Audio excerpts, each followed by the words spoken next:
नमस्कार मित्रों। पिछले क्लास में हमने मंगल दोष के निरस्तीकरण के बारे में कुछ बातें बताई थी।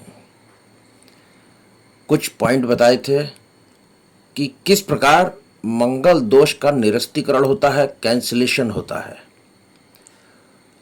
उसी क्रम को आगे बढ़ाते हुए अब और विधियां बताने जा रहे, जिससे कि मंगल दोष का निरस्तीकरण होता है।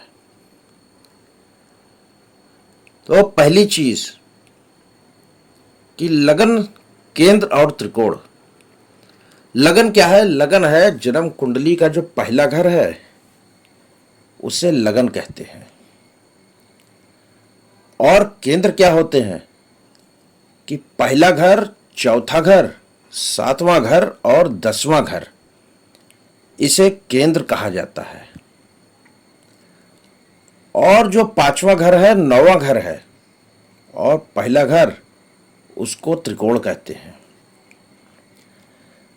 तो लगन में या केंद्र में या त्रिकोण में, यानी कि पहला घर, चौथा घर, 5वां घर, 7वां घर, 9वां घर और 10वां घर, यहां पर यदि गुरु ग्रह बैठा हो बलवान होकर, या शुक्र ग्रह बैठा हो बलवान होकर, तो मंगल दोष नहीं होता है। इसी प्रकार अगर 7वें घर का स्वामी, कि 7वें घर में जो भी राशि का अंक लिखा है उसका स्वामी, जैसे अगर 7वें घर में 1 लिखा है तो हो गई मेष राशि, उसका स्वामी मंगल होगा। 7वें घर में 10 लिखा है तो हो गई मकर राशि, जिसका स्वामी शनि होगा। इसी प्रकार से कि 7वें घर का स्वामी बलवान हो और किसी शुभ ग्रह की दृष्टि 7वें घर के स्वामी पर पड़ जाए, वो जन्म कुंडली में जहां भी बैठा हो, तो भी मंगल दोष निरस्त हो जाता है, नहीं होता। जन्म कुंडली में मंगल ग्रह जहां पर बैठा हो, उसके साथ में अगर शनि ग्रह बैठ जाए या शनि ग्रह की दृष्टि मंगल ग्रह पर पड़ जाए, तो भी मंगल दोष नहीं होता है।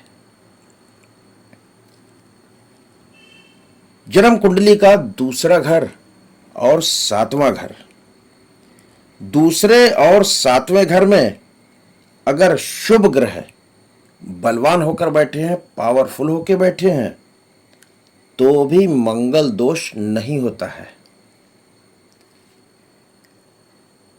जन्म कुंडली का पहला घर यानी कि लगन, लगन में अगर शुभ ग्रह उच्च का होकर बैठा है या अपनी खुद की राशि में बैठा है, जैसे बृहस्पति है, बृहस्पति की राशि कौन है? 9वीं राशि और 12वीं राशि। 9वीं राशि यानी कि धनु, 12वीं राशि यानी कि मीन। अगर अपनी ही राशि में बैठ जाए या उच्च का होकर बैठ जाए, तो भी मंगल दोष नहीं होता है। शुक्र जन्म कुंडली में बलवान हो और वो पहले घर में, दूसरे घर में, चौथे घर में, 7वें घर में या फिर 12वें घर में जाकर बैठ जाए, तो भी मंगल दोष नहीं होता है। इसी प्रकार आगे के वीडियो में और भी मंगल दोष के निरस्तीकरण को बताते रहेंगे। तब तक के लिए नमस्कार, धन्यवाद।